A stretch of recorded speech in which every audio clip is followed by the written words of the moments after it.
안녕하세요, 여러분.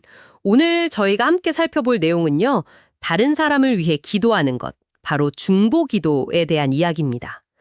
박진용 목사님의 유튜브 강연 일부를 가지고 왔는데요. 슬기로운 기도 생활 시리즈 중 하나예요.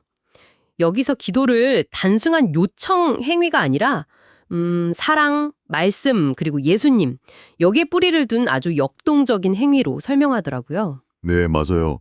그 관점이 상당히 흥미롭죠. 특히 그 기도가 지렛대 같다는 비유 있잖아요. 우리의 마음과 관심을 이렇게 쓱 옮기는 과정이라는 거요. 이게 정확히 어떤 뜻인지, 또 중보 기도에는 어떤 다른 핵심 원리들이 있는지 지금부터 좀 더 깊이 파고들어 보죠. 좋습니다. 첫 번째 핵심이 바로 사랑이던데요. 이게 그냥 우리가 아는 그런 감정, 그 이상이라고 하던데요. 네, 그렇죠. 강연에서는 사랑을 지렛대의 받침점에 비유해요. 무거운 물건 들 때 받침점을 그쪽으로 가까이 옮겨야 힘을 제대로 받잖아요. 그것처럼 다른 사람을 위해 기도할 때는 우리의 마음, 그 관심과 사랑의 중심을 그 사람에게로 옮겨야 한다는 거죠. 그래야 기도가 힘을 발휘한다는 개념이에요. 아, 받침점을 옮긴다. 비유가 확 와닿네요. 네. 그래서 사무엘이 백성을 위해 기도하기 쉬는 걸 죄라고 한 것도 단순히 기도를 안 해서가 아니라 그들을 향한 사랑, 그 마음이 식는 걸 죄로 여겼다는 해석도 제시하더라고요. 와, 그 해석은 정말 새롭네요. 그럼 나만을 위해서만 기도하거나 아니면 의무감으로만 하는 기도는? 그렇죠. 그런 건 마치 한 팔로만 수용하는 것 같다고. 제자리에서 맴돌기만 하고 앞으로 나아가기 어렵다는 비유도 나와요. 한팔 수영. 네네, 알겠습니다. 사랑이 기도의 동력이면서 방향을 잡아주는 거군요.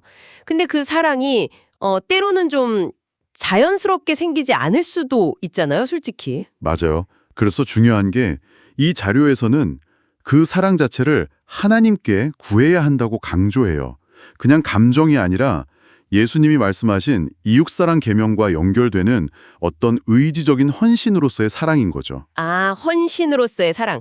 그걸 먼저 구해야 하는군요. 네, 그게 확보될 때 기도의 다음 단계로 넘어갈 수 있는 거죠. 그 다음 단계가 바로 하나님의 말씀에 근거한 기도, 이거군요. 엘리야 이야기가 예시로 나왔는데 그게 그냥 비 멈추고 오게 해달라 이런 기도가 아니었다는 점이 되게 인상 깊었어요. 네, 그 부분이 정말 중요해요. 엘리야의 지도는 그 당시에 퍼져 있던 바알 숭배 있잖아요. 비는 바알이 주는 거다, 이런 믿음이요. 거기에 대한 정면 도전이었던 거죠.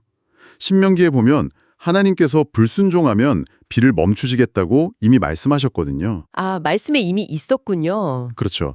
엘리야는 그 말씀에 딱 근거해서 그냥 날씨 바꿔달라가 아니라 진짜 신이 누구냐, 하나님의 말씀과 권위가 진짜다, 이걸 선포하는 기도를 한 거예요.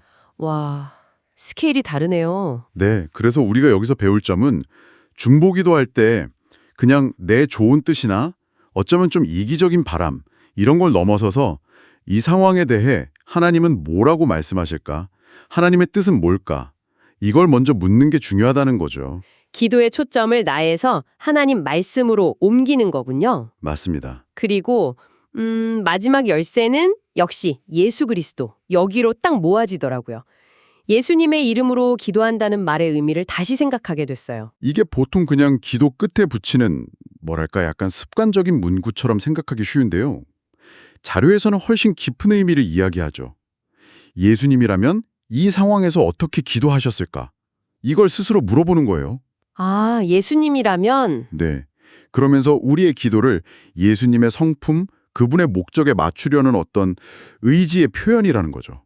그냥 이름만 빌려 쓰는 게 아니네요. 그렇죠. 그 마술사 시몬이나 스게와의 아들들 이야기 나오잖아요. 예수님하고 실제적인 관계는 없으면서 그냥 그 이름의 능력만 쓰려고 하니까 결국 실패하죠.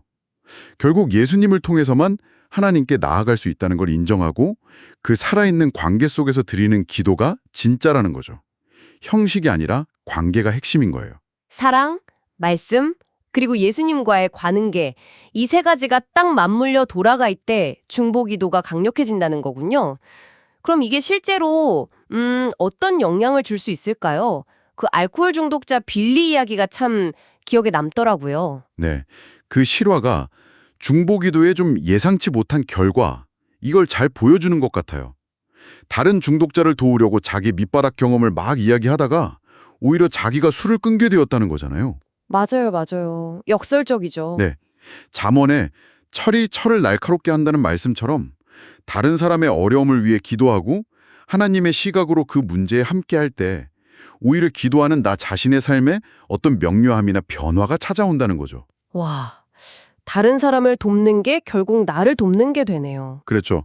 강연하신 분도 자기 부모님이 자기를 위해 기도하시다가 오히려 부모님이 신앙을 갖게 되셨다는 개인적인 경험도 나누시더라고요. 이 원리를 뒷받침하는 거죠. 정말 흥미로운 관점이네요. 남을 위한 기도가 나를 변화시키는 통로가 될 수도 있다니. 네.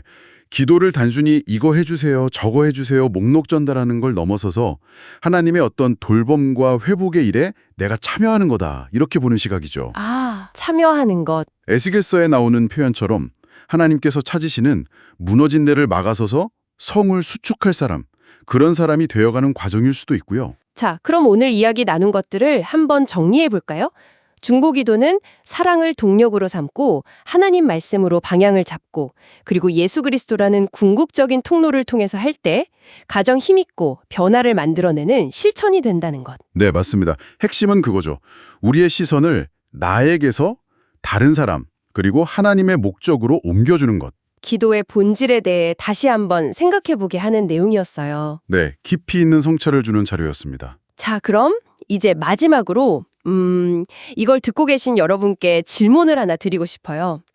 오늘 우리가 이야기한 것처럼 기도가 정말 다른 사람에게로 관심과 사랑을 옮기는 지렛대 역할을 한다면요. 여러분의 일상 속에서 그 영향력의 범위 안에서 이 지렛대 원리를 한번 의식적으로 적용해 본다면 어디서 가장 의미 있는 변화를 일으킬 수 있을까요?